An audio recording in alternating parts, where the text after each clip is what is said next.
This song was written after Reagan's first inauguration. It was written for the May 3rd demonstration at the Pentagon, which drew 100,000 people. It's called U.S. out of El Salvador, and it signifies their solidarity with the people of El Salvador and of all Central America.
In 1981, in response to the escalated U.S. war drive in Central America, particularly in El Salvador, we were organized as a response to the Reagan war buildup, trying to bring to bear great public pressure on the Reagan administration to slow down the war drive. Is Reagan paying any attention to what you guys are doing? The Reagan administration and the government, as all governments do, pay careful attention to what's going on below in society. We feel that the public pressure is the only thing really that's kept Reagan from carrying out a full-scale U.S. invasion into Nicaragua, for instance. The fact that pressure can be brought to bear, even on a right-wing government like Reagan's, was demonstrated by what's been happening at the South African embassy picket lines. You know, it was only after people went out day in and day out, and hundreds of people were arrested, did the Reagan administration come out and say, the imprisoned trade union leaders in South Africa should be released, and consequently they were released within a matter of days.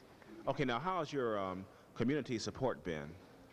We have a tremendous response. Whenever we go out, as Nzeli mentioned, in sound cars, leafleting, putting up posters, we get a terrific response from people who agree with us. Now, in Washington, D.C., of course, this city voted for Jesse Jackson in majority in the Democratic primary and voted heavily against Reagan during the November election.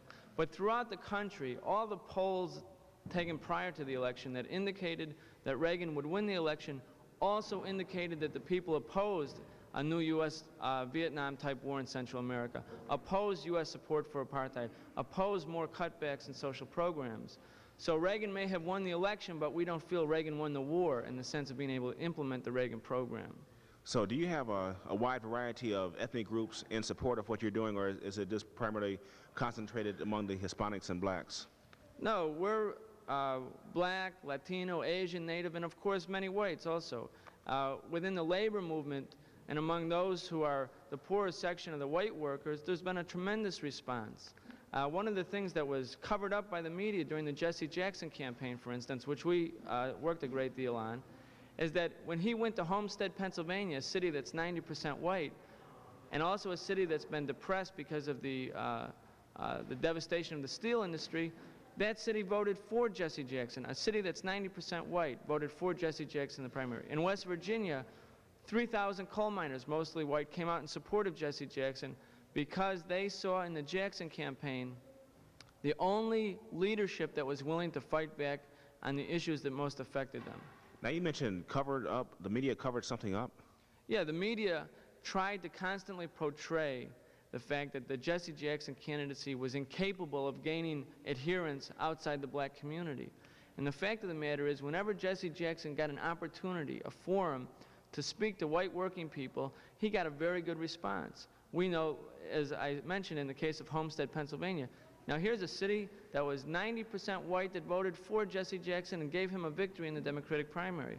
Wouldn't that be big news when you think about how much the media said, oh, the Jackson candidacy is isolated from all others outside of the black community? Also, like in West Virginia, here's a case, a dramatic example, of thousands of white coal miners coming out to support a black presidential candidate, and yet it wasn't news. The media only wanted to concentrate on those things that they felt would detract from the Jackson campaign. Where are you from? I'm from Washington, D.C. Okay, you live here, you went to high school and all that here? No, I'm originally from New York. I've been in Washington for a few years. Okay, do you find that Jesse Jackson is becoming more of a national force? Well, what's important about the Jesse Jackson campaign was the movement that took place below. Here was a movement of the millions of people, just as they marched and demonstrated behind the leadership of Martin Luther King and Malcolm X in the 60s. Millions gathered behind the Jackson campaign, not because they thought Jackson would become the next president, but because they felt it was a movement for social change. It was a movement against racism, a movement against inequality. And that was the profound lesson of the Jackson campaign. And in that sense, that movement has gained great new national prominence. So do you feel that Reagan is slowing down social change?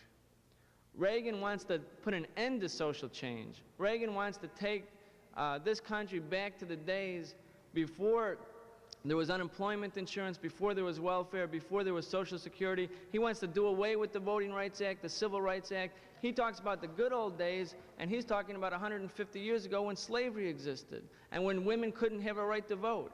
The America envisioned by Ronald Reagan is the Dark Ages returned. And of course we say, send Reagan back, we won't go back. And that's the chant that you'll hear on Monday at the demonstration. Okay, now we were fortunate enough to attend a speech given by George Bush this morning, and he opportunity in America, give people new opportunity to go out and build their own businesses and become successful entrepreneurs. He gave a few examples from guys from Green Bay and other places, on how they are successful.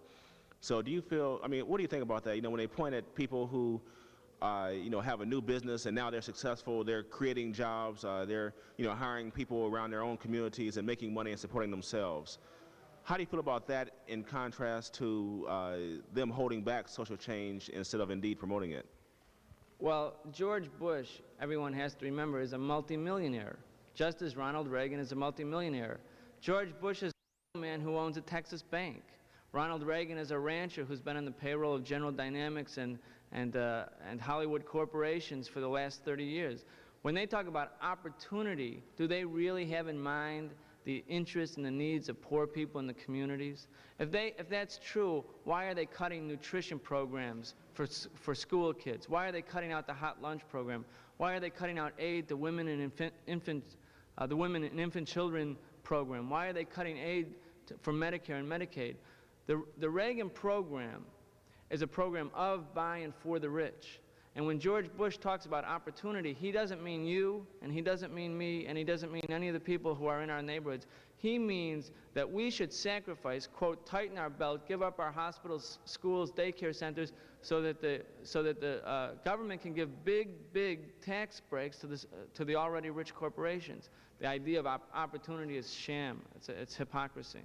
Let me ask you one last question. You know, as President Reagan and Vice President Bush are sitting back watching this program that we're doing here tonight, what do you most want them to know about how you feel? Well, that's a great question.